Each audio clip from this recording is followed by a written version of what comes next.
સાહેબ, જે તરણેતર ગામે લકી ડ્રો થયો એની શું વિગત છે સાહેબ? અત્રેના ચોટીલા સબ ડિવિઝન હેઠળના થાનગઢ તાલુકાના તરણેતર ગામે 2 દિવસ અગાઉ 6 ઈસમોએ લકી ડ્રોનું આયોજન કરવામાં આવેલું હતું.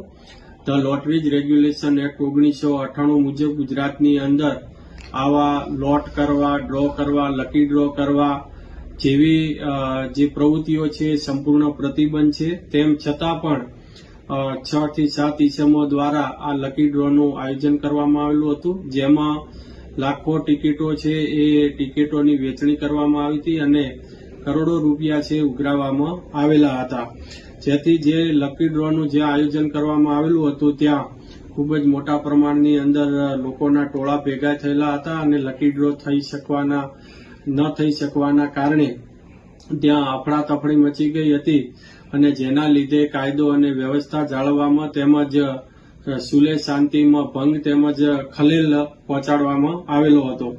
જેથી કરીને આ જે લકી ડ્રો કરાવનાર ઈસમો છે, હીરાભાઈ જે ગ્રામભળિયા રહે નાના માત્રા તાલુકો વિંછિયા, લગધીરભાઈ કે કારોલિયા રહે કાનપર તાલુકો થાનગઢ, સુરેશભાઈ આર ઝરવરિયા નવાગામ તાલુકો ચોટીલા, મોરાભાઈ એસ ડાભી ચિત્રાખાડા તાલુકો વાંકાનેર, નરસિંહભાઈ ડી સોલંકી વિજળિયા તાલુકો થાનગઢ અને રમેશભાઈ સી જેજરિયા રહે અભેપર તાલુકો થાનગઢ. આ તમામે તમામ 6 ઈસમોએ જે કૃષ્ણ ગૌશાળા તથા અનસોયા આશ્રમના લાભાર્થે આ લકી ડ્રો કર્યો હોવાનું વિગતો સામે આવી છે.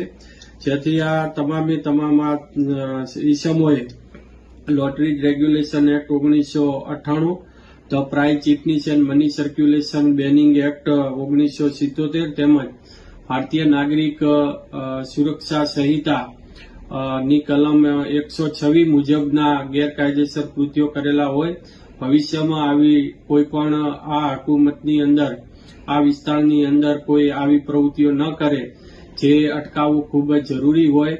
જેથી કરીને આજે ઉક્ત 6 ઈસમોની સામે ધરપકડ વોરંટ ઇસ્યુ કરવામાં આવેલા છે અને ત્યારબાદ એમની જામીન અંગેની તેમજ કાયદેસરની પ્રક્રિયા એ હાથ ધરવામાં આવેલ છે.